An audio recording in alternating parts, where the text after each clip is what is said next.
my dream was to spend my career in fashion, spend as much time in fashion as I could, and I spent 30 years. So, in I think the end of the 90s, our generation would um, implement computers, working on computers. We began that process, implementing computers to work in fashion, working in fashion industry.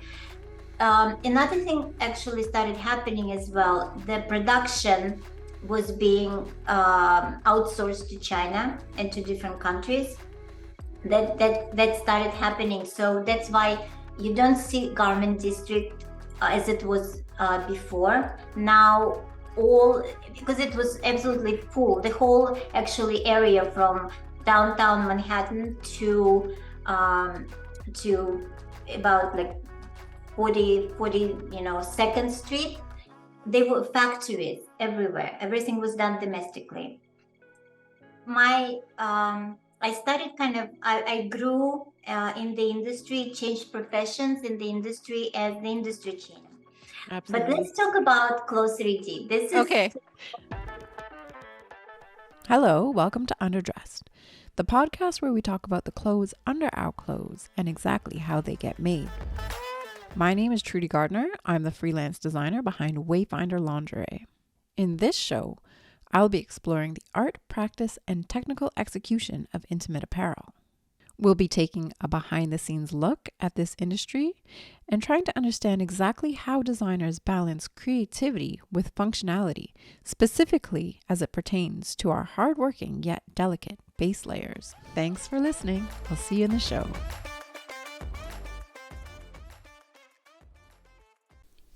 Hi, friends. Welcome back.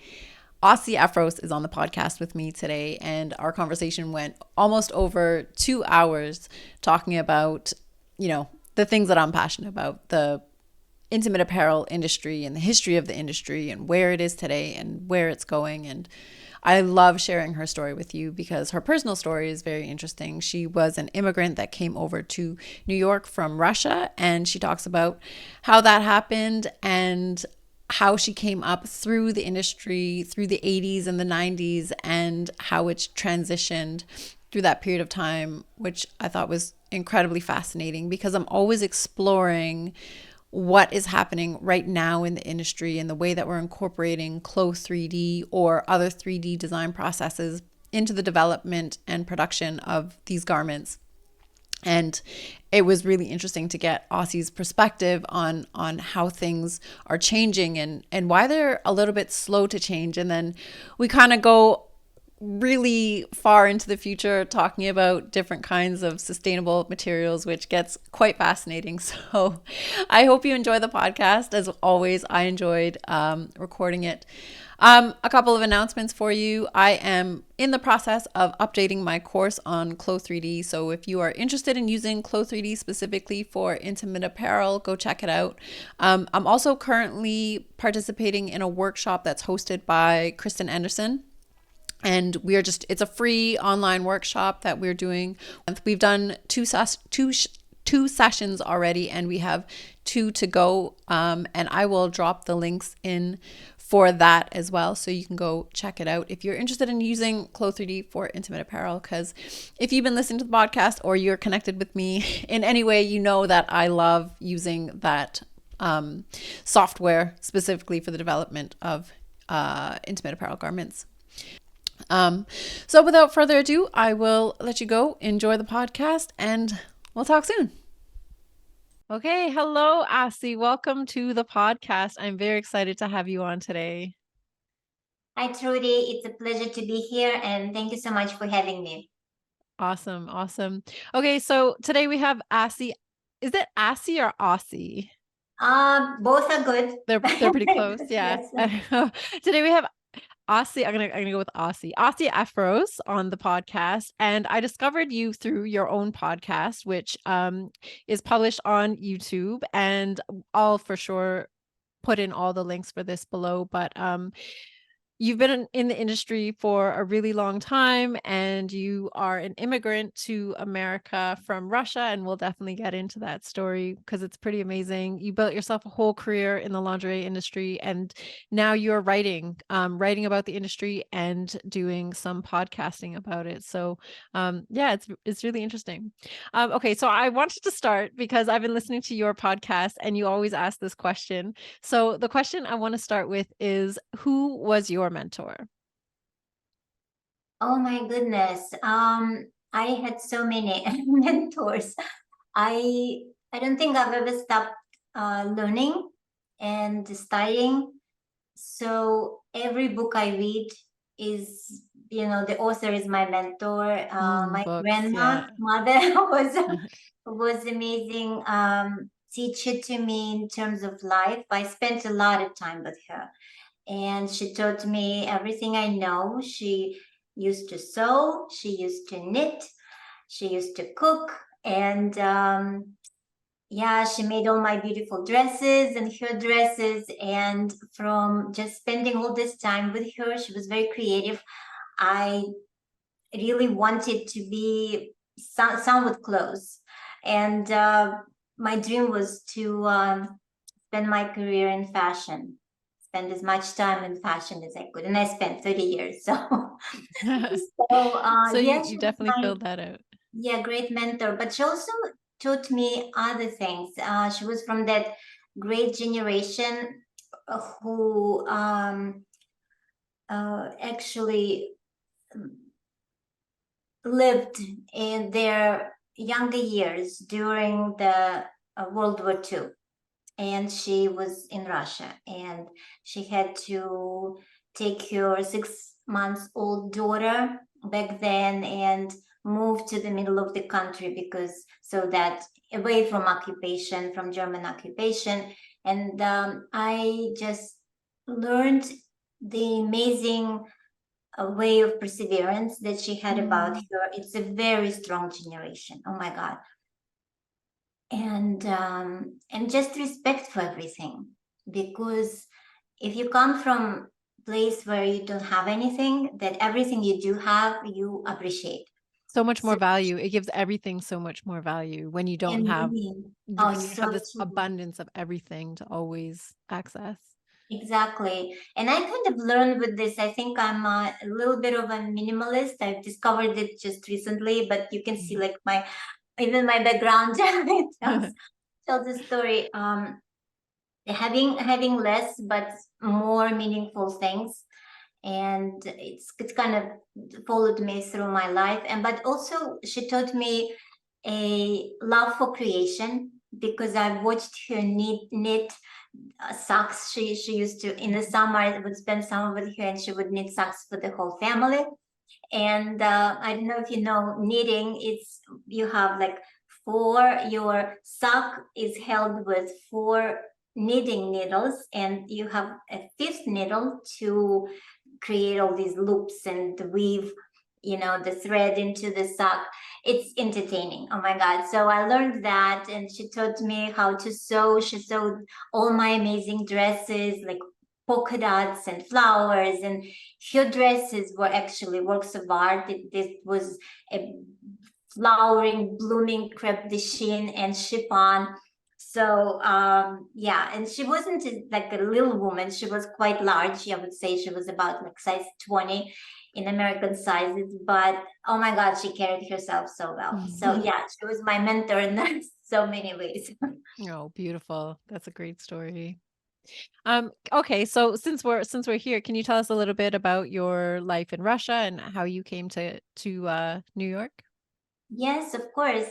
So yeah, I was born in the Soviet Union, in a communist country, in the former Soviet Union. And I can't say that my childhood was difficult. It wasn't.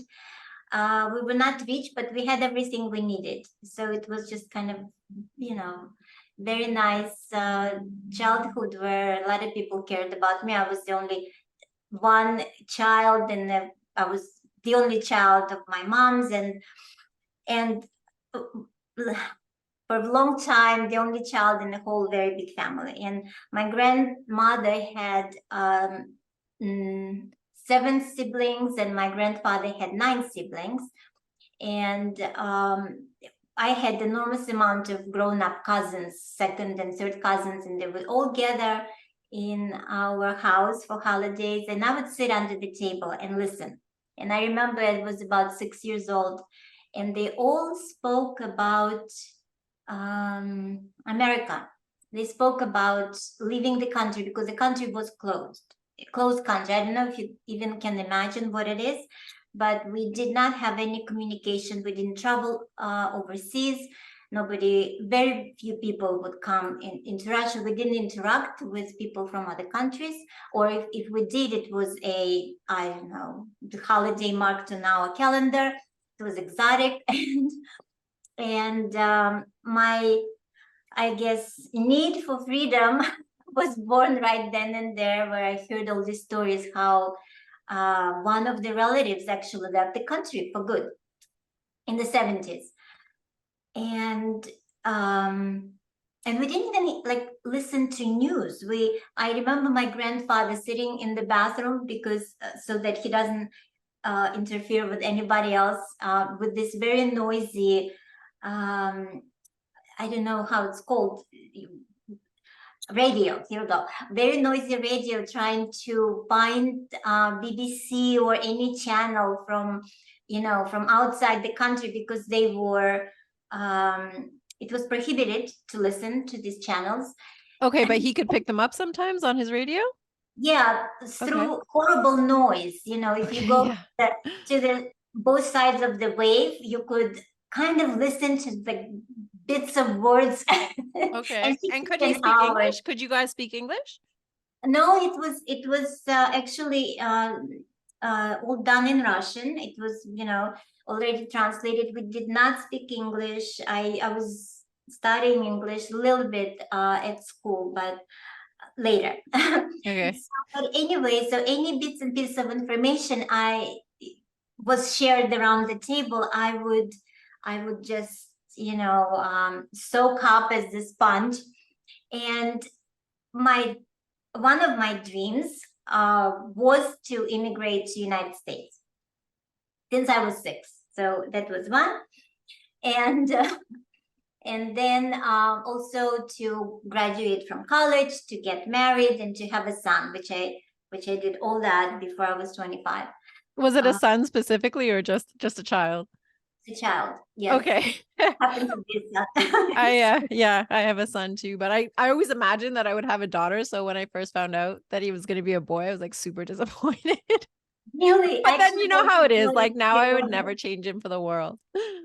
Oh, I know, but I think sons are so sweet with mothers. It's like it's amazing. Yeah, I do. Yeah. He is like the center of my life for sure. Absolutely. Yeah. Okay, sorry, I interrupted your story. So so that was your dream, was to come to America, and the second dream? Well, the second dream was to graduate from college, which I've done, and then get married. And I got married when I was really young, when I was 18, and had my son when I was 20. So by the time I had my son, I was kind of, okay, so all I have to do now is to get my family and leave the country.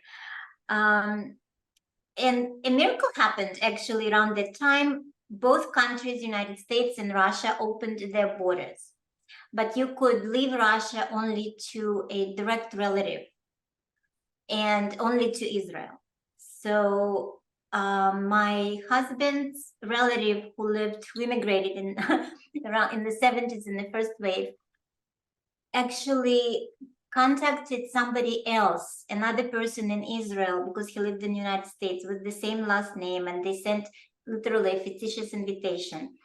And when I received this invitation, it was like one of the happiest days in my life. And we had to go through a very lengthy process of signing all the papers. All people that I knew in the United States were supposed to sign my release, the dean of college was supposed to let me go. So everybody, it's like the wedding, does it when they ask, does anybody is against this marriage, speak or hold your peace. So it's kind of the same process. You collect signatures. It's a 2 months. Oh my goodness. And this is like all pre-internet days, right? So like Oh, all of this is absolutely. being done like in person, on paper, or through the mail. Yeah. Yes. And so we had to fill out the enormous list of requirements and send it all to Moscow for approval. And then we got it back in 2 months. And I remember my husband, when we got it back, when the decision was positive, that they are letting us leave, my husband said, so, okay, you wanted that, now you go. He was so afraid. So anyway, but we also were stripped of our citizenships, and our passports were taken away. And we literally had a very bizarre set of papers in Russian, before leaving. But thank God there was this organization that kind of helped us through. But you also couldn't leave directly. You couldn't board the plane to United States, because the process was that you were supposed to go to Austria first and go and have an interview at Israeli consulate. And then you would tell the story why you left and where you want to go. And when we said that we really want to go to United States, then instead of sending us to Israel, they sent us to Italy. It was like a multi-step process. In Italy, we had to go to American consulate and explain why we want to go Oh my goodness. to the United States, and then wait. And we waited. We were very lucky. Back then, we waited only 5 weeks, because nobody knew when you would get permission to go. And after 5 weeks, I remember there was this woman knock on the door. She came to we shared villa with 2 other Russian families, immigrants. We lived in Santa Marinello. I think it's like 1 hour outside of Rome. And she said, Efros family, you're going to America tonight. You're boarding the plane at 1 in the morning. Oh my goodness. And then we went. We boarded the plane and we're in the United States in about 24 hours. Oh my goodness, that is quite a story. And I mean, it's hard for us to imagine all of that. You get to tell it in 5 minutes here, but that's months and months of your life, and the challenges and the emotional ups and downs that you would have faced going through all of that, I'm sure made you very resilient to all the future challenges that you faced in your life. Oh, thank you. Yeah, it's my grandmother's teachings, my mentor. So yeah. And when we arrived finally at JFK, it happened that there was this Jewish organization, Nayana, that helped us through the journey. And of course, we had to pay all the, ticket fares, everything back to her afterwards.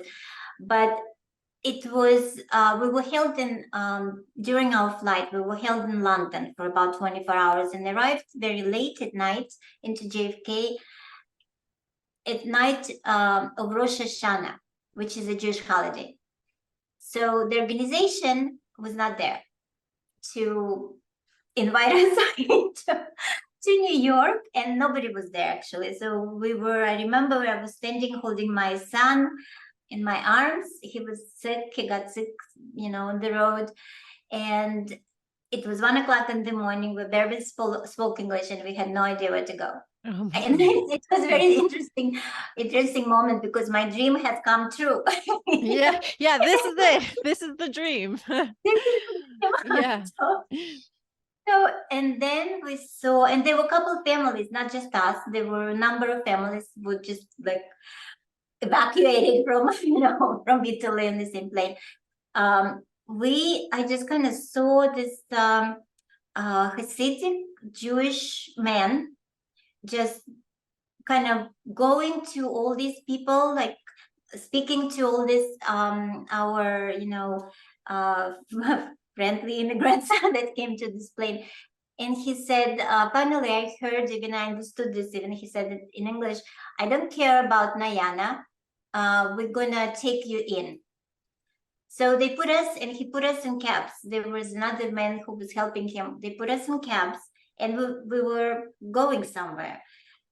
And I didn't know where we were going. And I couldn't care less because I was so tired. Yeah. So, and these people, they were a Hasidic Jewish community from Forest Hills. They brought us to their houses.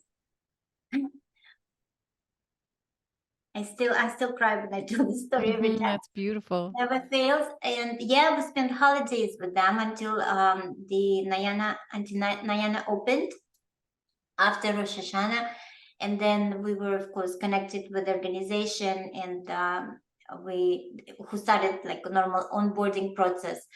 But it was amazing. And I ask myself every time, would I take somebody I don't know from airport, from a different country into my house?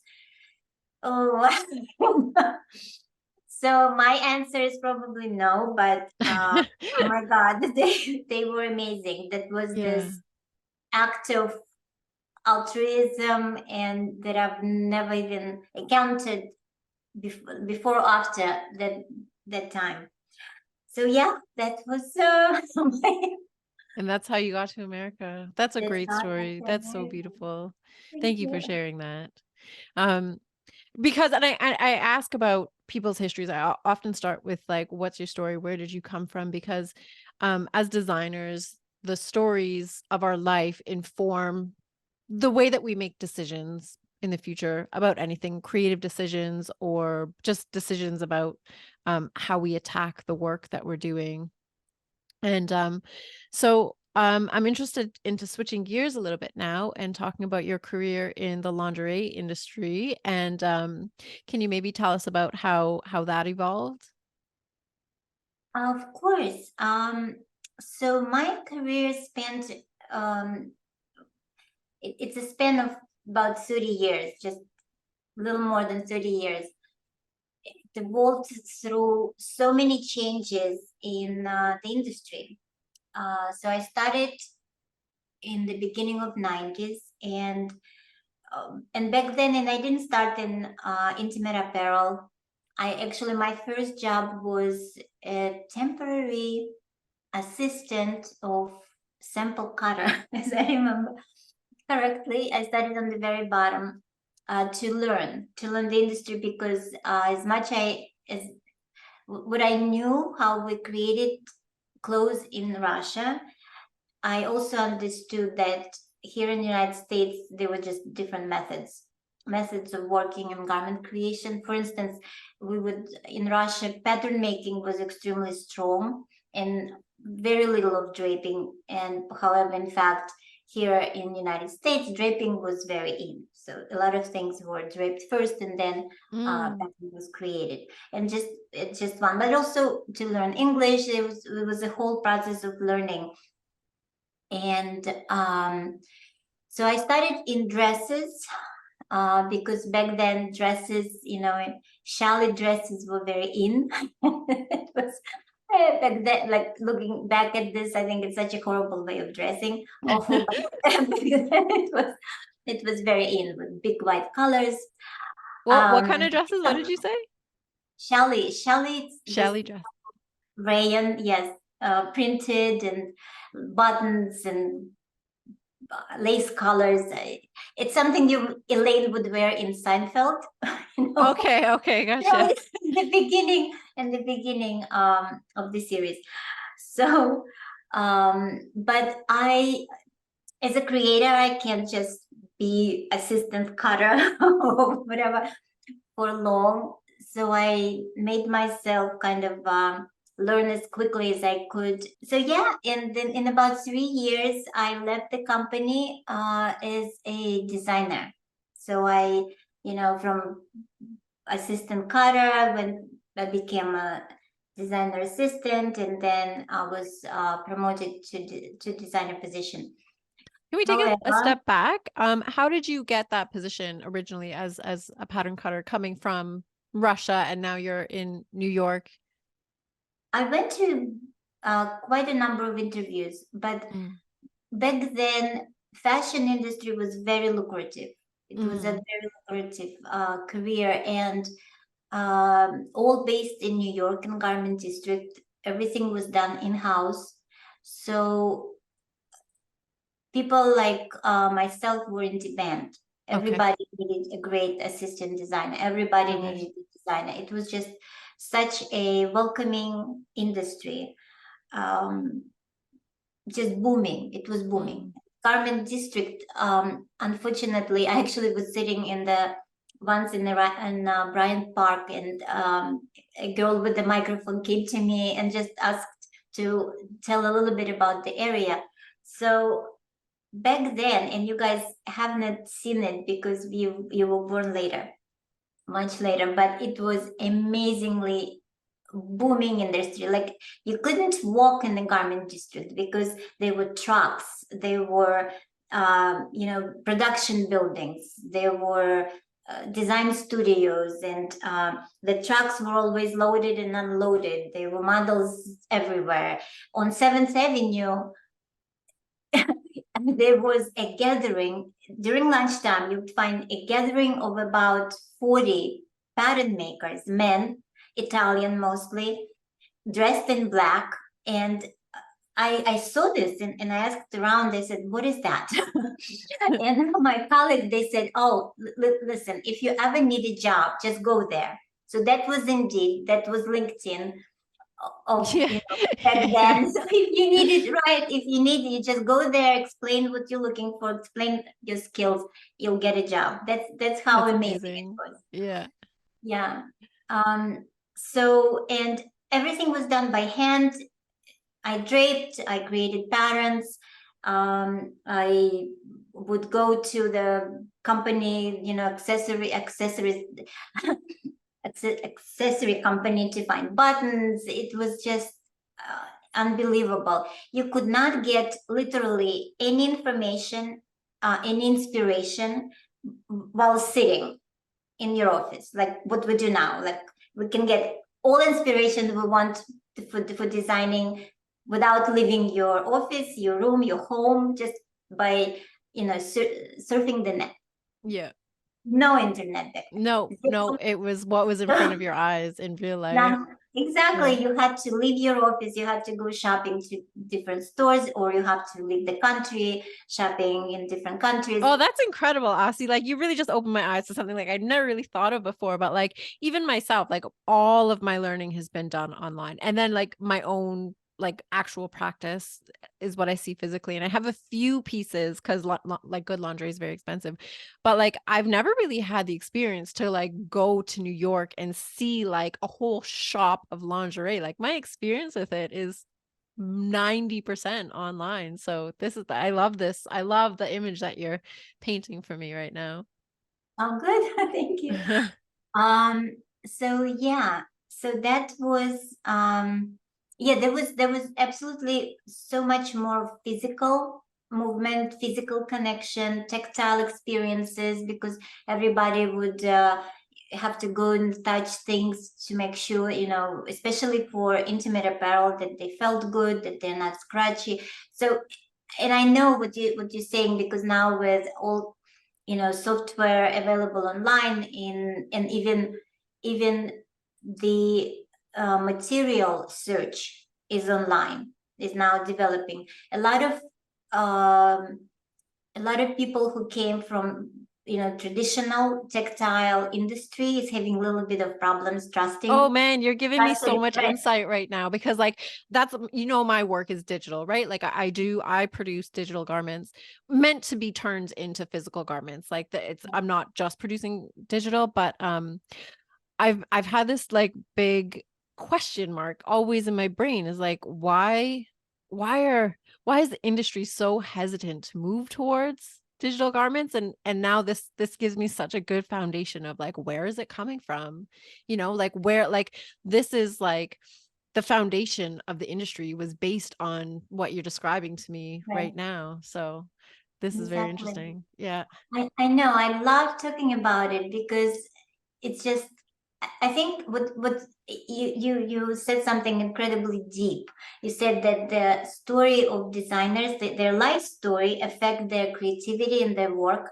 Exactly. The Absolutely. decisions So that they make true. and the way they make decisions. Yeah, absolutely. Absolutely. It's interesting for me to see the transformation, of the industry going from completely tactile and completely local to all online and worldwide. Yeah. That would happen. So that was the 90s. In I think the end of the 90s, our generation would um, implement computers, working on computers. We began that process, implementing computers to work in fashion, for working in fashion industry. Another thing actually started happening as well. The production was being outsourced to China and to different countries. That started happening. So that's why you don't see garment district as it was before. Now all because it was absolutely full. The whole actually area from downtown Manhattan um, to about like 40 Second Street. They were factories everywhere. Everything was done domestically. Um, Design was done in house. Pattern making was done in house. Grading was done close, not in house, but you would bring patterns to a grader. Grader would come in. Patterns were hanging on the wall. You would prepare pattern for the grading, write instructions.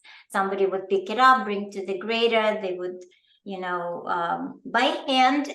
Put it on paper, create markers by hand, create all the pieces out of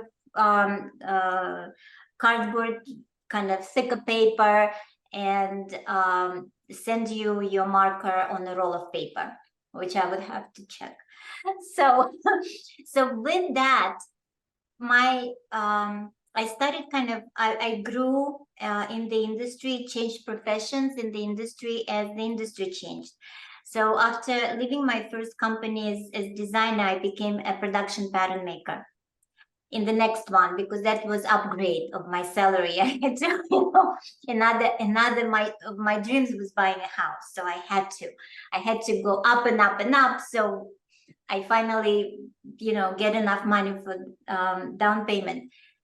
So that kind of pattern making wasn't exactly what I wanted. I always wanted to be a designer, but that gave me a very good understanding of production pattern making and grading and marking processes because it was very hands-on for me. Literally, everything was done by hand. But when I started seeing how production is being moved to China, and with that, because you kind of had to now the pattern making process was out of your hands because you will not send paper patterns to factory in China all the time. The profession of technical designer came about, where you would have to give instructions and measurements to a pattern maker in China, who would then create your patterns, grade it, and make markers. And then they would cut and sew. So all that, all these processes, besides design, were outsourced. So, I had to then and then to connect to China, you would have to also implement your emails and any type of Excel sheets that you needed. And then later, as a designer, we started learning design programs like Illustrator and Photoshop. So that again was just continuous learning process and changing with the industry. So Were I you worked. using Gerber as a pattern maker? No, actually, I stopped being pattern maker right before the Gerber became this system. When that became a system, I already went back to designing in my other jobs. Okay, so just so I understand, so before that, before Gerber came about, pattern making was all done by hand, and then it moved to China, where the technical designer developed, and pattern making, that skill sort of also moved to China. But then when Gerber came about, I think then you could have pattern makers probably in-house again. Exactly. Okay. I'm sure it all overlapped a little bit, but Right. that's interesting.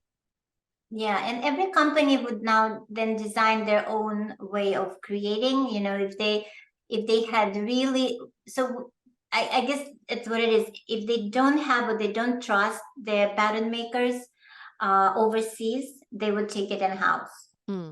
And it's always like this. If you feel like you're not getting what you need from whoever you're working with, you try to kind of Get a little more authority compensate, over it. right? Exactly, Yeah. compensate. But also the authority and control. That's another very interesting aspect of outsourcing something, because when you have everything in house, everything within a few blocks, you can visit literally. Yeah, you can literally say like, no, I want that button to be moved down 1 centimeter, like, and you can point to the actual like garment, right? Exactly. So, and when you send it to different country, you kind of have to develop a different system of trust. But I guess technical designer position in this case is very important, because it starts the process of outsourcing. It prepares the database. It kind of describes what you want, what the result you want to have. You send it all to China, and they go through the process. They go through the pattern making, grading, marking, cutting, sewing process, and then they send you samples back again. And here you come. Now you check what they did. So that was a very, like, technical designer is really a very important position when dealing with overseas production. Absolutely. Yeah, but it's about releasing control. It's Yeah. for a while, for a while, Yeah. for the duration of few weeks. So that was very interesting psychological, I guess, development that had to happen. Right. Yeah, it changed from being able to look at the garment that you want and make changes to it, to needing to communicate the garment that you want, and then wait to get it back so that you can like communicate changes to it. So true. Yes, it's like a storytelling, right? Yeah. Yeah, I found that just before we go, I guess we want to segue into close reading. And We'll it's get there for sure. facilities, right, which is fantastic subject. What was I gonna say? Never mind, I forgot. Okay. We were talking about pattern making, and then technical design, releasing control, getting it back. Yeah, maybe it will come to me. Okay. Probably wasn't important. Right. I do want to get to Clo 3D because this is exactly where I guess designers get a little bit more control back into their practices. But I wanna finish the evolution of your story first. So you went from assistant cutter to pattern maker, and then you moved into designer, Technical and design. you bought a house. I'm sorry? And you bought a house? Right. I bought the house, yeah, after 5 years of living in United States. I bought a house, which I'm still living in. Oh, nice. And yeah, and then and um and then I guess I don't know where I remembered it, but every 2 years I would get extremely antsy at any job. I don't know why. Maybe because I love innovation. I love something new. I love learning something new. I love creating. So it was always kind of 2 years would be like first year I would be learning because I would always get another job way above my means, way above my knowledge. Yeah. Because when I let's say for example, when I took a position of production pattern maker, I literally haven't cut production pattern once in my life. I bought production pattern maker scissors, and pattern maker scissors, I don't know if you saw them, they were huge, like this big, very heavy, so that I could cut paper right before I took my job, like right before I started. Like I the get day it. No, I before. get it though. And it comes back to what we were saying. Like, it's something in my personality as well, where I feel like I can do things whether I've done them or not. Like I feel like I'm because of like things that I've done in my past, I'm like, okay, I did that. I can do this. And that's the same thing with you, right? Like it's you like going through that transition in your life, just like all of the challenges that you had to tackle and all the problems that you had to solve logistically coming from Russia to America, all the various countries in between and all the paperwork that you had to figure out. It gives you this like I don't even want to use the word confidence, but it gives you this just the knowledge that, okay, it can be done. Even if you haven't done it before, it can be done. So if you ever listen to like any like self-help like ideas out there, it's challenge yourself. Always challenge yourself, because even if like it's not the necessarily path that you want to go on, it just gives you that reassurance that even if it's not like, even if it was difficult, it can be done. And so you can get to the places that you want to go when you know that you can do hard things to get there. Absolutely. And again, very deep understanding of human psychology. It is kind of confidence, and confidence I feel is something, it comes from the track of previous successes. So Mm. if you've succeeded a few times before, and this is confidence, knowing that you've succeeded and that knowing that you will be able to succeed in the future. It's important. It's such an important topic for any type of career or any type of entrepreneurship career Mm. journey. It's like this little voice, gut feeling that you can do it, and that's Yeah, something that yeah. propels everybody forward. um Actually, this is a good time because that comes part and parcel with failure as well. So the first thing you have to tackle is to accept the challenge. Like I'm going to try to do this difficult thing. And having little wins helps you to like keep going and try other difficult things. But failing at something or not succeeding at it can step you back. So can you talk to us a little bit about how you address failure, or is there any examples of times that you haven't succeeded in what you've done and how you've like still been able to like put that aside and move forward with the things that you wanted? Failure. You're absolutely correct. First of all, you're absolutely correct. Failure, and I've noticed it only actually in the last 3 years after I've gone through my personal, very steep growth curve, through meditations and other Mm. techniques, yoga, and reading enormous amount of self-improvement books. But failure was actually, I was raised where it's not an option. Mm. So I don't know. I only in the last probably 3 years I allow myself a failure. I think it's a sign of certain maturity, which I've Mm. just acquired. you know. Um it wasn't a option for me. But I in the beginning I got fired from one of the positions, and I thought my world is coming to an end. That's how goal oriented I was back then, and I thought I'm losing my identity and my mind.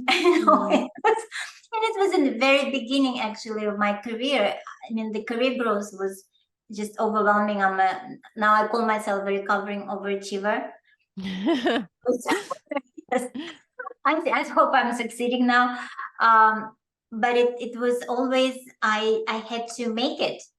It was just I had to. I don't know even why. It's just like the bar of excellency was very high in our family. Everybody were very hardworking, very dedicated. My grandfather, my grandmother, and my mother were just workaholics and overachievers. So I guess, yeah, I only now I started accepting failure for what it is, an experience. A part of the journey. Absolutely. Yeah. And I do remember now, thank you for pointing my attention to that. I do remember one of the failures in my pattern making experience. When I decided to create to mark something like a pocket, you have to create a hole in the garment, I mean, in the pattern, so that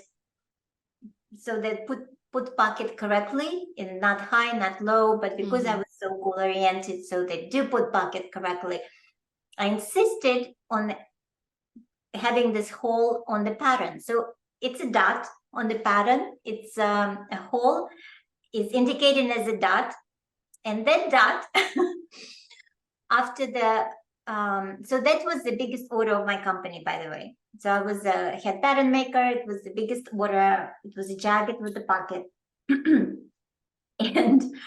and I was thinking about this hole for a couple days. Should I put it? Should I not put it? And I decided to put it. And when in the factory they stacked fabric this high, when they created markers, the hole went from being one position on top to a completely different position on an angle on the bottom. And then the pocket couldn't cover it. And the whole order was rejected. Oh no. I was fired because I was very important to this company. But oh my God, I remembered it. Oh my God. Oh wow. That is such an interesting story. Like, I mean, how would you know? How would you know that when the hole gets drilled in the pattern that it's going to shift at the bottom and the order is going to be ruined? Like that's, I mean, there's so much we can unpack with that. But to stick to the point that we're talking about right now, that I'm sure that was devastating, right? Like you completely mentally, it was completely devastating because being for perfectionist, something like this ended up to be, just the amount of guilt I felt.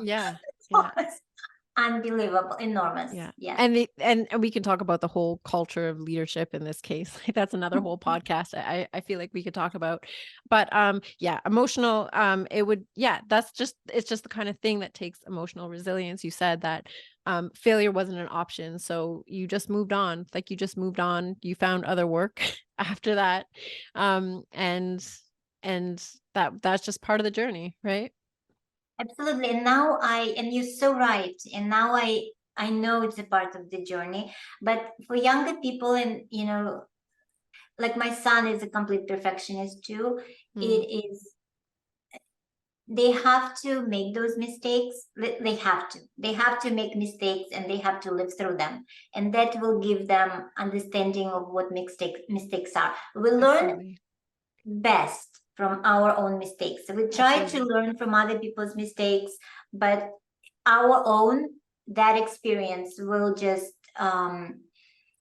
you cannot compare it with anything else. Absolutely. And an experience is so value. And actually what bugs me so much about this story is that like you learned that lesson now as a pattern maker and you take that with you wherever you go. So them when they fired you from that company, they've now lost a pattern maker with that experience who has learned that lesson. Actually, they didn't fire me from that company. They I worked there for 7 years, and I left for another company, and they asked me back. So they did take, this So they experience learned their into lesson account. too. Yeah, Right, right. right. Yeah. Fair enough. That's very I mean, we're all learning. We're all learning, right? We're all learning how to just Absolutely, make it through. Hmm. absolutely. We live in such imperfect world Yeah. where, we kind of have to give ourselves, it's another thing, we give ourselves, be a little more kind to Hmm. ourselves and forgive. I think it's all about forgiveness of Yeah. ourselves. It's also in our very technical world is extremely important as well. I'm so glad that you covered this. I'm so glad that you talk about all the feelings, Yeah. also not just the technical aspect. Oh my Yeah. God, thank I you. find that they're inseparable, right? Why are we doing anything that we do? And we care about lingerie, we care about the development of it, we care about how it's done, it moves us in some way, but we're humans. So what are the other factors involved that make us care about what we're doing? Right, exactly, exactly. I find psychology is the most important thing now, everywhere, everywhere. Um, and just attending also, not kind of finding this balance between our minds and our bodies. And Hmm. now I A learned holistic a view. lot Hmm. about supporting one, like body supports mind and mind Yeah, support body, like whole entire system. But absolutely. let's talk about close 3D. This is Okay. Okay. exciting. Okay. Okay. Okay, so as you were talking and what triggered in my mind was the way that the industry has shifted, right? So originally pattern making was done on paper in-house with your sample maker right beside you, like here's the pattern, make the garment. You get it back and the whole team can interact in one room. Production moves overseas and the development of the garment is now an interaction online between like the technical designer and the overseas designer. And I've been so privileged to step into the industry now at this point in time where and I'm working with Kristen Anderson right now and I'm helping her to develop her Clo 3D processes, or as a team we're developing our Clo 3D processes, and it has been so fascinating and satisfying to watch the development of a garment go from. So now we have our technical, well, yeah, we have a creative designer who creates the garment and the idea that we want, and then she'll also create the tech pack for us. That tech pack goes overseas to the factory, and before we get our first sample we get the pattern that they make for us. So instead of getting a physical garment, we can put that pattern into Clo 3D. We can compare it to the original sketch and the original design intent. And then we can make changes. We can make changes to the garment based on creative design decisions, or we can make changes to the garment based on fit decisions and make changes to the pattern. And then we can send that all back to the factory. Like, here's what we made. Here's the revised pattern. Here's what we expect it to look like. And I feel like it saves so much communication efforts because instead of saying like lower the neckline by 3 centimeters, and then I hope that looks like what we expect it to look like when it comes back, right? Like we can already see that in Clo 3D. And this isn't to eradicate physical samples by any means at all. Like, it's still, especially in intimate apparel, we want to feel and touch the garments and know how they actually fit on the body. So after that first prototype sample and Clo 3D goes out, we get the physical sample, we come back, then we try it on our fit model. But then we take that, if we want to make changes to that, we bring it back into Clo 3D, and then we can make the changes like you want to lower the strap tab by 3 centimeters. or you want to like reduce the width of the flutter on the sleeve, we can bring that into Clothes 3D and really like evaluate whether that decision is going to have the effect that we want it to have. So you've saved yourself another sample right there, right? And these are just little things that I feel like I wanted to talk to you about sustainability as well, but just in like the efficiency of production. I think it's just it's been mind-blowing. And because it's been like because I've just stepped into the industry in the past 2 years, I'm like, why wasn't it always done like this? This makes so much sense. So this is part of the reason why I have the podcast, is to just like talk to people like you and get an understanding of the history of where we're coming from and why it's been so difficult for the industry, especially the intimate apparel industry, to go down this path, the digital path. Fantastic. So one difficulty just right away, but I'll go back also because you touched so many amazing points. I find, well, first, the industry is very traditional, and it's a little bit slow moving. I totally agree with you, but it had to go through stages. And what prefaced Clothes 3D was Illustrator, where you could create professional flat models. And for lingerie, it's also, you have to see all different views. You have to see back view, side view, all different views. So that was a kind of precursor to to Clothes 3D. Absolutely, yeah. Where you could now see everything in dimensions, and it can rotate. By the way, that rotating motion is in my head. And it's how I always designed. I have this ability, but not Yeah. all of the people have this ability. So Clothes 3D gives you enormous amount of visual information about the garment, because I remember some of my designers, when I then started overseeing all the processes and became merchandiser, some of my designers would forget that about back view completely. They Yeah. would forget what happens in the back. And if you Yeah, design, especially designing asymmetrical things, or something that sits close to the body, it's extremely important to connect your front and back for all the reasons. So industry is evolving, not as quickly as it could have, probably, because people love their familiar ways of doing things. Okay, not everybody is an innovator. Not everybody wants to learn and be in this very stressful learning curve all the time. Most of the people just like to take it easy and just walk, just go with the way that things work. Just do what works already. Exactly. Use Yeah. the experience as opposed to always get outside their comfort zones and feel completely uncomfortable. Yeah. Another thing why it's not moving very quickly, maybe because it's intimate apparel, especially bras, they sit on very close to our skin, and our actual bodies are not these perfect avatars. They're not stiff. They're not like mannequins. They have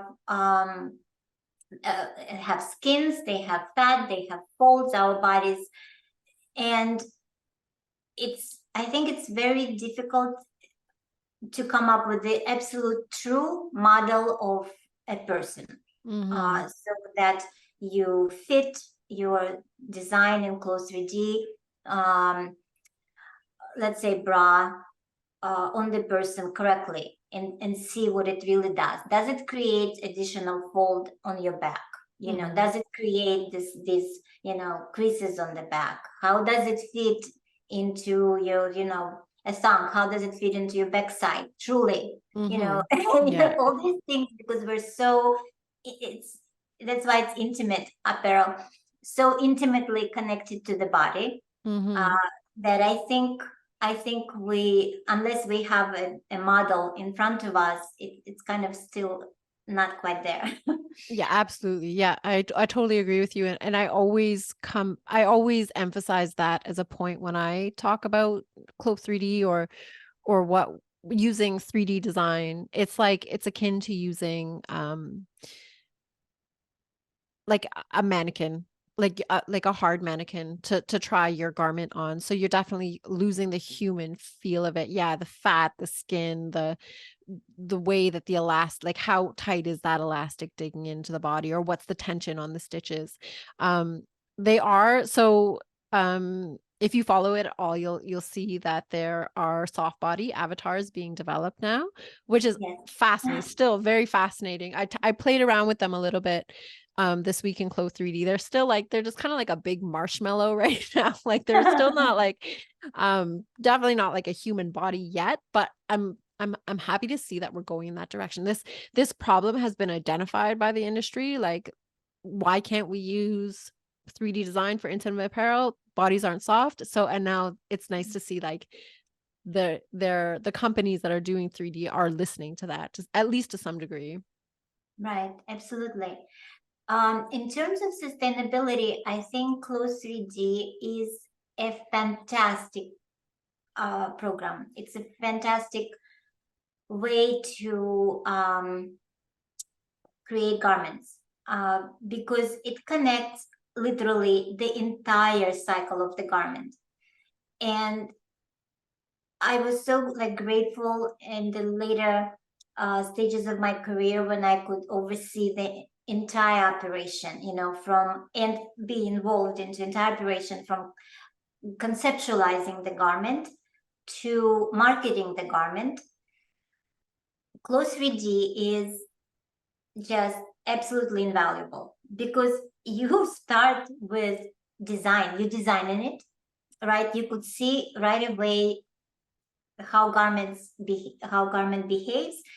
It's immediate feedback. This is something we have not seen in my whole 30 years before when in the industry. Unless you have amazing imagination, you don't see it until the final garment is created. Okay, so it's all in your head. So now it's out of your head and then on your computer screen, and not just you, but everybody can see it. And here you can start your selling process before you even created anything. You can use your 3D models for, surveys. You know, you can create surveys. Exactly. Do Yeah. you like this or do you like that? So Yeah. you can sell it to other people, you know, and not produce things they didn't buy. So the Exactly. beginning is already phenomenal. You know, it's a firework of options. And then we go from it's even funny now because for me how amazing it is and easy. And then you go from that construction immediately into pattern. So on one side of the screen you have this garment you just drew, and here is your whole pattern. You can assign, you can change everything, and now you see immediate change in your 3D model. And then you can assign your grading rules and grade your pieces and create your markings, and that ready thing that you've already proven so much in the beginning to your factory. It's seamless. Oh my Yeah. god. And Yeah. and then and um and then you can uh you can market with this. Okay, so here is your marketing process. You can create you can use it for selling. You can create your line sheets, I'm sure, right? In the same program with this 3D models. And then you can create a virtual runway. And, and here is your entire cycle of the Of garment all, creation, yeah, the whole range of products that you've whole created. range, How do you right? feel about that? As a designer, I was like, you've seen excellence in design. And I, so personally, like the animations aren't there for me yet. Like, I don't know if the animations are selling me the garments yet. It's another thing that I feel like it's getting better. I love to see a garment in motion. Like, I feel like even when I see it on like a designer's website, when the model's actually moving around and you can see like how the garment is moving, I appreciate that so much more than static photos. And yeah, like I feel like 3D design is, when I say we've been talking about Clo 3D specifically, but I'm thinking like any of like the 3D design programs. Just like some people are like, oh, I don't know why they're developing the animation side of it, because that doesn't affect the technical side of it. Well, it does.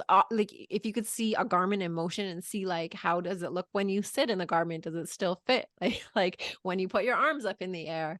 But I'm interested to hear your perspective on it. Like, have you seen any 3D design that really like grabs your attention yet, or do you think it still needs some work? When I look at state-of-the-art program, like any 3D could be done by Close 3D or Tukatech or anybody, any other programs. But when I see its potential. Yeah. And I totally understand you working on this program. I'm kind of seeing the whole thing. I'm kind of stepping back, looking at the industry, people, working in this. You work with it, and I'm sure it's frustrating at this point, because everything I have seen so far, or most of it, 90%, would not satisfy sophisticated taste like yours It's or not selling the anybody. product. Yeah. Right. Yet.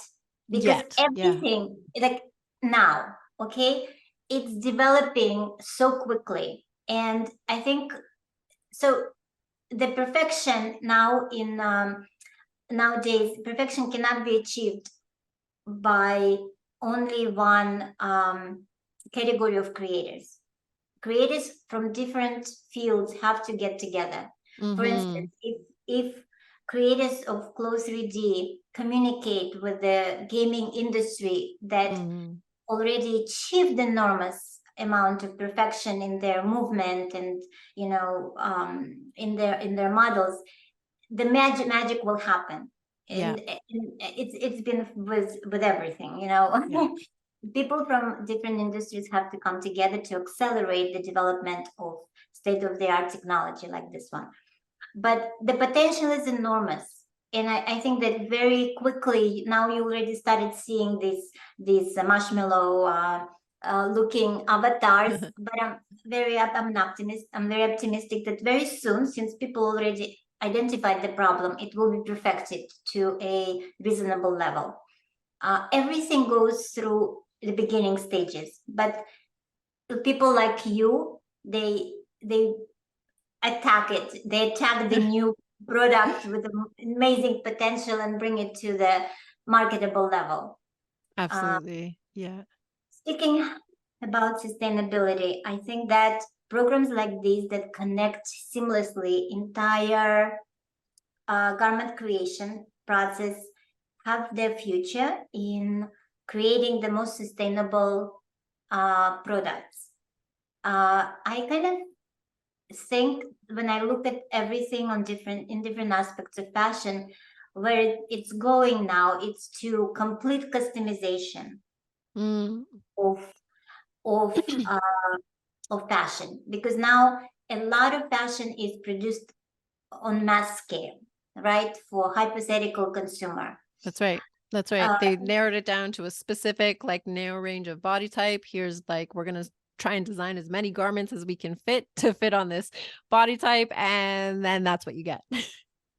Exactly. And so, and 85, I think it's about right, 85% of that is produced utilizing a very wasteful method of creating garments, which is cut and sew. Let's make a gazillion garments and just hope they sell. Right. And this too, we overproduce by horrible amount. And actually, I was listening on, was it your podcast or another one? There was one on sustainability, and overproduction and waste is built into the model of these industries. Like they expect a certain percentage of their product to just not sell and end up in the garbage, the landfill, and that's so frustrating. It's frustrating. It's not needed in our world that is thriving to be more and more efficient, because we have to. Planet-wise, we just have to become more efficient, less wasteful in everything, in everything, electricity consumption, fuel consumption, every kind of consumption. consumption. Yeah. Mhm. Exactly. So we overproduce, like you are absolutely correct, but we also use this outdated, I think, cotton sew method. You know what I mean? Where we use flat fabric to fit our Oh, right. Yeah, we were traditional talking about this is an interesting one. Yeah, let's talk about this. So yeah, that's right. We use flat patterns right now when we put them onto rectangles of fabric because that's the way it's been done. It's been done, exactly. The tradition of doing things. Um, that's how it's been done, and this is insane. Mm, It's completely insane. I feel like because the waste is built into this process, into this method. So no matter what you do, how brilliant marker you are, mhm. you still can't You're gonna use get utilize waste. all Yeah. the fabric Yeah. you know uh in the world. We throw away this 15% worldwide, amounts to enormous amount again. Mhm. um so there are different methods of manufacturing garments now that are enormously efficient. For instance, knitting is much more efficient than cotton sew method.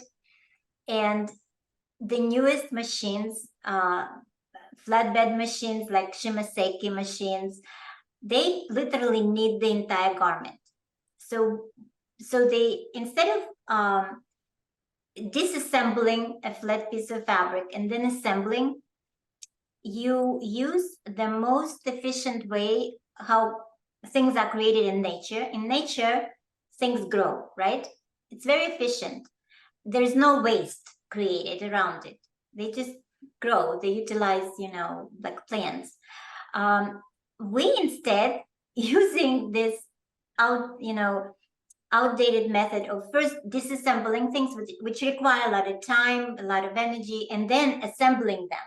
Nature doesn't do that. It's inefficient. So in nature, things grow. When you look at, so the methods that resemble growth, like, natural process are knitting and 3D printing. So let's take knitting. Knitting, the machines now, the new machines like Shimaseki machines are enormously efficient. And these So are circular knitting machines. so they're not circular knitting machines. They're called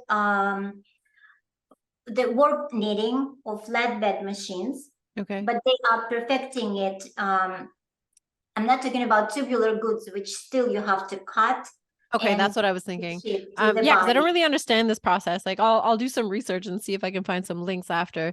But we're talking about, so when we're talking about like knitting a garment that where the whole thing can be knit, is this a t-shirt? Like walk me through it. Like how No, does it's any garments.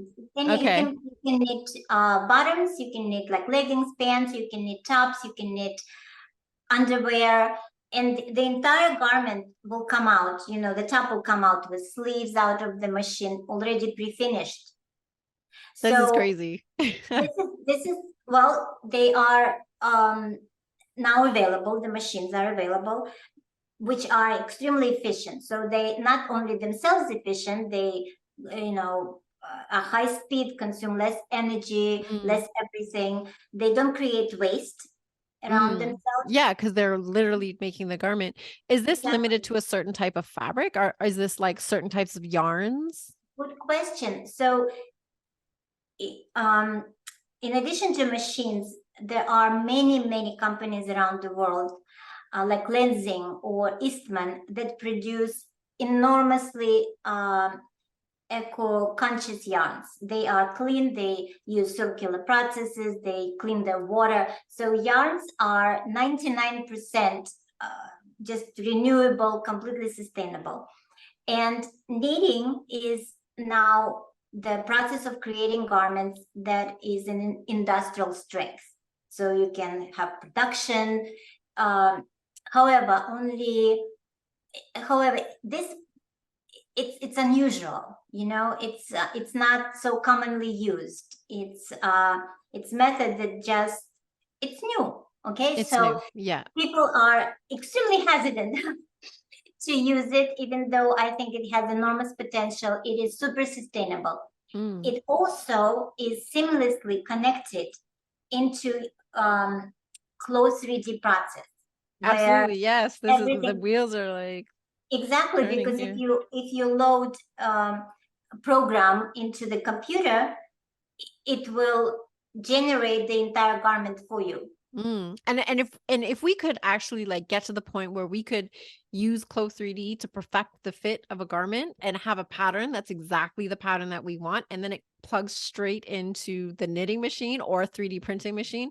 3D printing is a little bit easier to understand, I feel like, because we've probably been more exposed to like I can go to my library and bring them a file and have them like 3D print me like anything I want. But this is so it's like akin. So these knitting machines are akin to like a 3D printing, but they're making instead Yeah, of like melting something and creating, exactly. they're actually It's like knitting a 3D fabric. printing, but with yarns. Okay. Think of it this way. And you Okay. will get the same 3D, very exact model. So Yeah.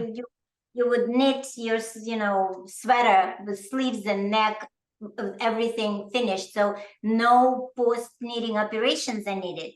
Just Mm. imagine the potential Yeah. of that and Yeah. how Yeah. sustainable it is Yeah. with That's amazing. sustainable yarn.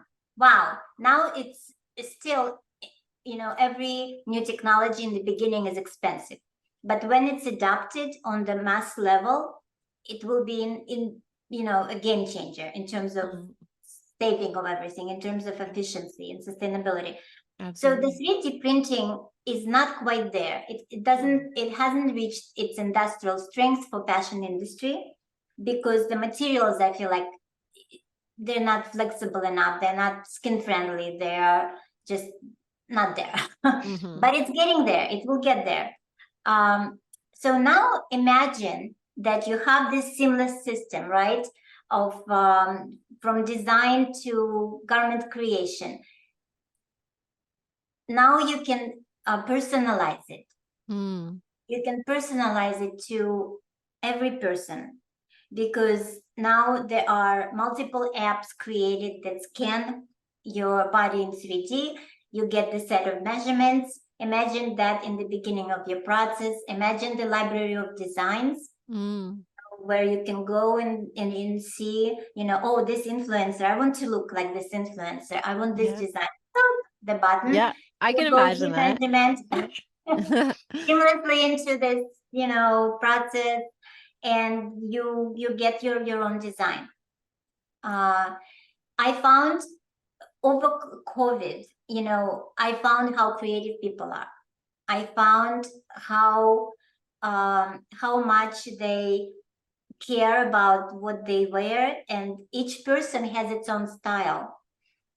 Some people like jeans and t-shirts, some people like super high fashion, but they all know what they want, right? Mm-hmm. Yeah. So Everybody has their every own, person yeah.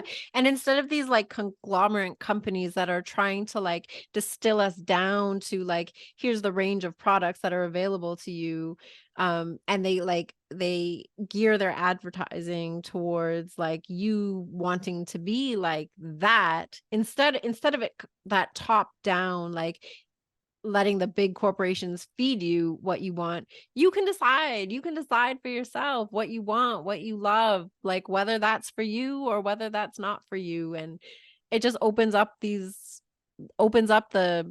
your own self-expression, or even just like the satisfying of what's meaningful to you, what kind of style is like what you want to express, right? absolutely. And that's another very important thing that um, we kind of have to cultivate ourselves because there is no other person which is just like you, Mm. literally on the planet, Mm-hmm. which is Yeah. just like you, just Ever, like your ever. There skin. never has been before. There never will be again. Yeah. Absolutely. Mm. So why, take your uniqueness and dress it into something you don't even believe in? Yeah. When that's like that's the thing. Before it wasn't available to us, like these Right, options weren't available to us, but now they're not yet. This right. is still, we're thinking in the future, but yeah, you're right, it's going to take a shift in mindset. But how amazing it is. So now there is no overproduction, right? Mm. You can decide what you want, when you want it, when you need it, and Mhm. create it, right? Exactly. And decide whether that's something you need in your life before you create it, before you add more things to the world. You can decide whether you can look at it, see it on your avatar, decide if it like, if you think that's flattering on your body. And fit, like this is like, we haven't even talked about fit for intimate apparel yet, but like it's so hard, right, for women to find bras that fit them, because it's the same problem. Like we're trying, like the big companies, or if you're trying to sell a garment, you're going to find what's going to fit the most amount of people, like what your size, the size range that you select and the shape that you select for your, let's say, especially like underwire bras, what's going to fit the most amount of people. And that most amount of people is still only like a fraction of the whole population. So you're still leaving a lot of people out. So imagine a day when you can take your avatar that has the exact shape, weight, size, softness of the bust that you have, and like make a garment that fits that. I need that day. I want this day because my body is not standard by all means, and Mm, it's very hard for me to find something. But yeah, that I think is just like kind of everybody's dream country. Another thing I want to talk about trends a little bit, because a lot of the fashion based on trends, mm, and I've done some trend reports for Mint Moda. It's a trend forecasting agency, and I looked at hundreds and hundreds and hundreds of runways by of designers, and there is no trend when you look at runways. Designers self-express, they're mm, artists, and they create garments. And then there is a whole kind of small industry, micro industry of trend forecasting, people that look at the runways and distill trends, because I guess I don't even know where it came from. Maybe before there was a trend that lasted a couple of years, and there was, I don't know, everybody kind of, you could recognize the 50s and the 60s, and because they had different trends this entire decade. It Now the trend, it's a summary of this whole, you I don't can't know, see it until century. after Okay, it's done. Yeah. it's a mix. Mm, It's a mix and match of different styles. It's the different experience, of mm, all the different eras.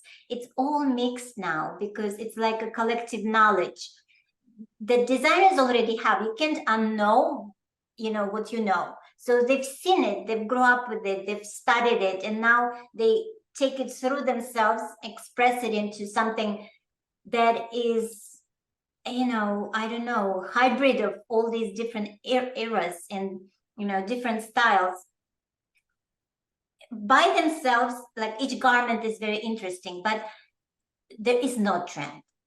There is mm. no one trend. They all do Mhm. different things. They all use different methods. They all self-express in They all different. have their own life experiences that they bring Exactly. to their Exactly. So designs. they Yeah. bring this, you know, um, enormous amount of creativity into these runways. And then people like trend forecasters, they go and distill and make it kind of palatable for, I don't know, masses, give companies some direction on where to go. But I feel like it's almost a lost art. Mhm. The runways, the designs that designers put out. I feel like for people, it would be more interesting to buy these designs for themselves and then create their garments through the seamless process rather than follow the distilled down, you know, mass trend. Okay, now everybody's wearing yellow linen shorts. Yeah, this season, amazing, you know. Um, So are you saying, okay, so there's different levels of design, right? Like designers, like the super high-end designers create their collections and they get shown on the runways. And then then you have like the next level of designers that usually base their designs off of like those, like the super high-end designers. So are you saying, are you envisioning that the individual, instead of like getting the distilled down designs, would take the designs from like the super high-end designers and then so you would skip all of those like middle level of distilled designs? because I see the day when people will design for themselves, Mm. all the people, and it would be normal. It would be Mm-hmm. custom. It would be for them measurements. It could be to their personality, you know. Um, Instead of maybe using these mass trends, Mm. which don't really exist, you know. It's a Mm-hmm. it's a it's They're kind just of a like myth. what? It's like Yeah. a sky. It looks blue, but it's not really there, because if you go from Earth to, you know, stratosphere, it will then disappears. It's just the Mm-hmm. illusion of, Mm. of blue. Mm-hmm. So I always like to dream. Um, when I was, I think maybe 6 or 8, and our TV was a metal box with a hole burned through because it started burning at some point. So and the knobs were gone, so we had pliers to turn the 3 channels that we had, and Yeah, yeah. in order to turn it on, I had to move my piano and get very far behind it to, to find the outlet. I said, Mom, do you know that we'll have TVs that are flat on the wall, and they will be big and as cinema screens? She said, no, absolutely not. It will not be like this. I said, no, wait. There will be other TVs that you can roll. They will be flat. You can roll them in a tube and just, you know, throw in the wall that will stick there. So you're already there as a little kid. You already knew it. You could see the Right. future. So That's you still need to develop that one though, the roll up, yes, stick to the wall. yeah, it's coming. So, but I like to dream, because when one person dreams and tell to another person, and then like your Mm, podcast, a few people will listen. yeah. They will feel that these thoughts are their thoughts eventually, and they will move that direction. That's how Yeah. things are created in this world. Yeah.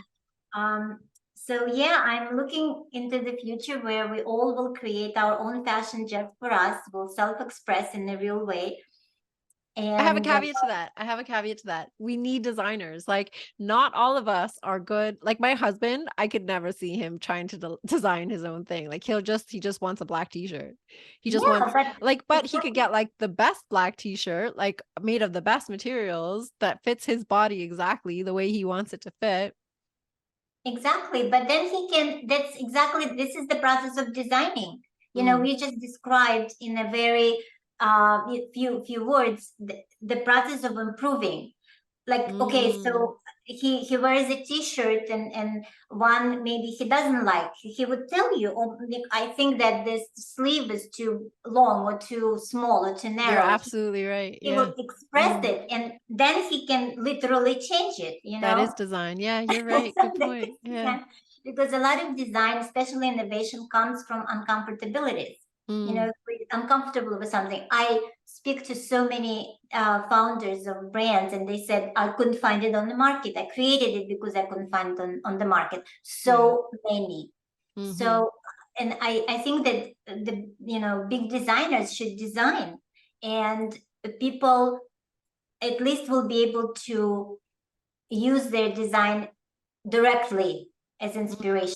You know, maybe it's a subscription to Galliani you get for a year if you like this design, and you just buy their design on mass level, as Mm, opposed to design go through all these stages of dumbing down mm. until gets to, I don't know, the most mass retailer. Oh, I wish I could take a peek into like 20 years from now, like what kind of clothes people are wearing. Because yeah, the availability of customization is like everybody wants that. Everybody wants clothes that fit their bodies better and fits their unique design vision better. So that's something that, like uh, as businesses, you want to tap into like what people want, right? Like what's going to be successful is if you can satisfy a need that people want, and that's not going anywhere anytime soon. Like the want for clothes that fit well and fit your aesthetic.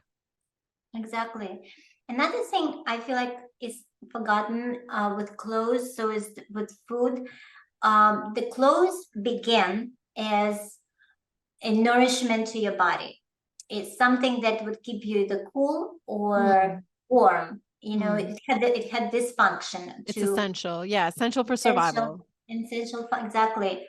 And we kind of forgot about this because clothes now almost like we would wear uncomfortable clothes just to look trendy Mm, and cool and be accepted by the tribe that we want to be in. It lost the essence by much, and I wish people will kind of gain it back, and that even pre-customization stages in the near future, hopefully they will just remember what clothes really means and why we need it. It's not a they use it as um, embodiment of status or mm, anything, or wealth, kind of they want to show wealth with their clothes. mm. But the main purpose of clothes is to keep your body kind of healthy, alive, and in a certain That's a deep, temperature. very complicated question. I think there's so much you could unpack with that. You could do a whole degree talking about like why we wear clothes, right? Because like there's so many, like it could be, so yeah, so for like your um like I said, like for survival, like maybe you need them, but there's also like, yeah, there's for status, it could be for religion. And I don't know, I don't know if we could ever I don't know if we could ever like culturally separate those things. You know what I mean? Like Probably it will not always, anymore. the clothes that you choose, like what you choose to express yourself with, like will, as humans, we're always going to read that as some type of signal, right? So like when you like whatever you're wearing, like the people that see you or even you yourself feel like there it carries certain judgments with it, or maybe judgments Information, like right? negative information. Yeah, information about who this individual is that I'm interacting with. So that's a super interesting question. I feel like we could go on and on about that one. Yeah. And if we dream way beyond our means of reality, I think the last stage probably of clothes development will be somewhere in biochemistry land. Mm. I You love just like you just like pop it out of your skin. Like this is my garment for today. well, they're clothes. Maybe it's applied to your skin. Mm. Maybe you kind of grow it somewhere out I of love it. I love it. Yeah. 3D printer, out of the body friendly, Mm. human friendly bacteria. But it's very interesting. Biochemistry is one of the sciences that is developing and have very high hopes in terms of developing of biomass for consumption for, Mm. as food. But Mhm. why not use it as clothes? Because I feel Yeah, like, exactly. There's like the mushroom leather. That's one thing that comes to yeah, mind and right this is just now. I the think it's beginning, Stella but McCartney that was developing that. psyllium. Yeah, Mm. so we don't like see it on mass level, but they are very many steps. Many companies are working on that, and Yeah. it's, you know, I know it's the secret. sparks, it's the ideas that are needed. It's the fact that those ideas need to be grown and cultivated in the right Mhm. settings to, and I mean, as I think a big part of that is identifying the problems. Like we have this huge problem of that we're destroying the earth, right? Like we're doing it in so many ways, and and and we, because of our culture and our background and the industrial revolution, are used to things working that the way they are. And the new generation is like, you're ruining our earth. Like, can you stop? But like, Exactly. well, so many people, like, it's so like we're just on this, like the momentum is carrying us forward. So it's hard to make that change. And the more that we talk about it and bring these ideas up to consciousness, the more that they can hopefully be grown. Absolutely, absolutely. But I think biochemistry and I mean we are condominium of bacteria already. We Mm, have billions, gazillions amount of it in our like microbiome, mm, and so we have these really friendly bacteria microbes that live in our bodies and support our system and clean our bodies. So why, if we already kind of made peace with them, somehow not use it as our clothes? Because there is a multitude of designs that can be created in multitude of colors, and all elements of design is there, texture and everything you want to imagine. mm. So that's how I see. That's what I I see now. can't, what's, I'm trying to make the leap. So yes, our bodies are full of these micro our bodies, Microorganisms. yeah, are microorganisms. So are you, like, how do we get from that to clothing? Oh, from clothing. Well, so the biomass is now being developed and grown into these huge tanks, but many companies that want By to be, biomass meaning like from our bodies, like bacteria from our bodies? well, bacteria, Oh, different bacteria is being just in the world that exists, not in the necessarily from, world not human already. bacteria, but just bacteria. Right. Bacteria Okay. is created to feed people, to create Okay. products out of this biomass. Okay. Okay.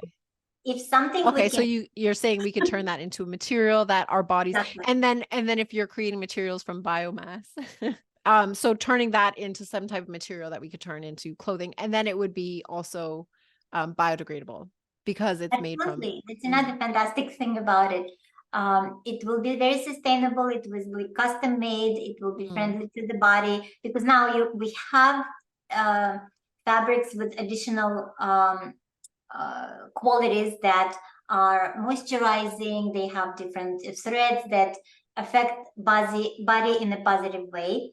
So, and what I imagine would be growing this body-friendly bacteria and applying it most likely as 3D printing mm. method, as opposed to creating like another layer between you and your Yeah, garment. absolutely. We can print like heart valves right now, right? Yeah, Like we can print exactly. like organs. So absolutely, why Exactly. wouldn't we be able to print like organic clothing? Exactly. Absolutely. Yeah. Like from, Yeah. let's say, organic matter, you can call that.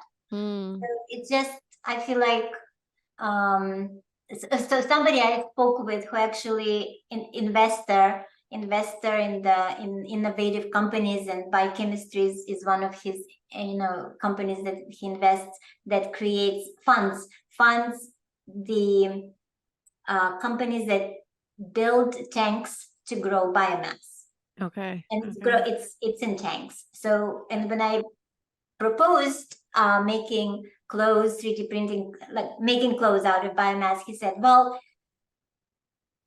when you put, it's not humanly to put person into biomass tank to apply biomass on him. There's actually, I watched this cool YouTube video recently about a company in California that's making chicken. Like Mm. they've actually taken like chicken and they make them in tanks.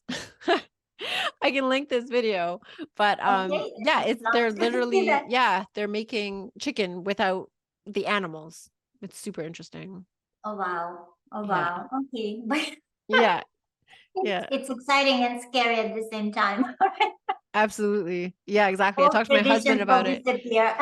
Yeah. And we were like, I was like, isn't that so cool? Like that's amazing. He was like, yeah, but like what if this one company got like a monopoly on that product and now we don't know how to farm anymore because we can only make chickens in factory like in these big tanks. And Right. yeah, just there's always alternate problems that arise when we But then it goes to something else. It goes to the another industry that's developing very quickly now, which is space exploration. Hmm. And if we start thinking about our clothes, I think our clothes making and eventually will be informed by that industry. Yeah, It's a, absolutely. right. It's a Mhm. serious move to another planet, so you have to be like really prepared, right?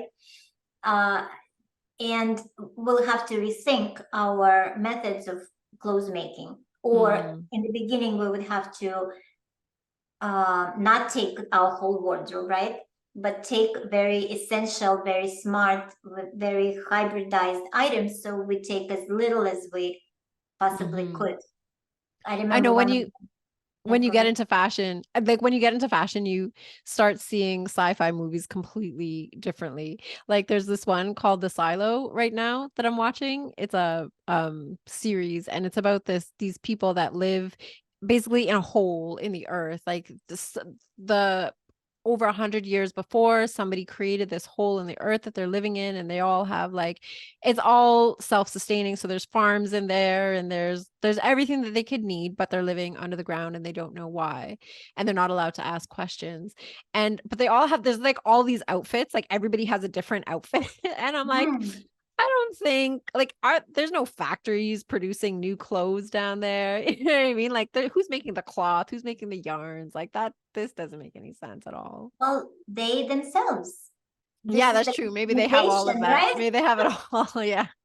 Yeah. And actually, I feel like this idea of going back to the idea of clothes making, we were there. We were very sustainable in 50s. We were Mm. making our own clothes. There were Hmm. like so many things we lost. We Hmm.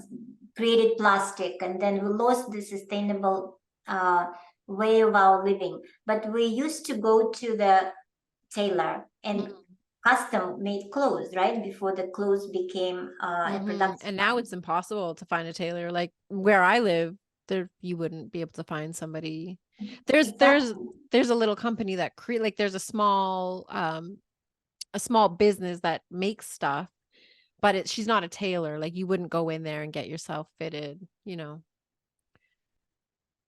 Yeah, yeah, but so tailors made clothes, but also people themselves made clothes as well. And Hmm. I see the trend picking up now on Instagram. I have so many uh, women that make their own lingerie. They make Mm. their clothes. It's very. I mean, we're so creative. It's super So cool to watch. Yeah, yeah, for sure. There's a large part of this audience is the home sewing community because those mhm, were my, so like if we go all the way back, the way that I started in the industry was by creating illustrations. I was like, what's a skill that I can develop that would be useful? And it was Illustrator. So I started creating illustrations and I reached out to home pattern makers and I said, I can do your illustrations, specifically intimate apparel, because that's what I was mhm, interested in learning. mhm, And right. I'm making these illustrations and I'd be like, oh, wouldn't it be nice to look at this from like a side view or an inside view? And then I discovered Clo 3D and I was like, why don't we all use Clo 3D? But Right, um right. even yeah, it's even hard to like because like the illustrations are the way it's done, it's hard to get um anybody else on board with that all the time. But where was I going with this? Oh, the home, so a lot of this audience is the home sewing community. So I think we've taken them on quite a journey today into like the Right. future. Exactly. But the good thing that they are on the right track with Mm, yeah, whatever they're making for exactly. And even themselves. just the knowledge of knowing how it's done, knowing that when you do it, there's another human being out there going through the same process of maybe not like step by step, like it's usually done in pieces, right? Like you're like in a factory, like one seam is being sewn by one person 100 times, but Mhm. just the construction concept is the same. Like you take your piece of fabric, you cut out your pattern, and it gets sewn by people on machines. Like that's just understanding that, just having a little bit more connection to the way the world works. Absolutely. Oh my goodness, what a journey we had today. It's beautiful. It's beautiful.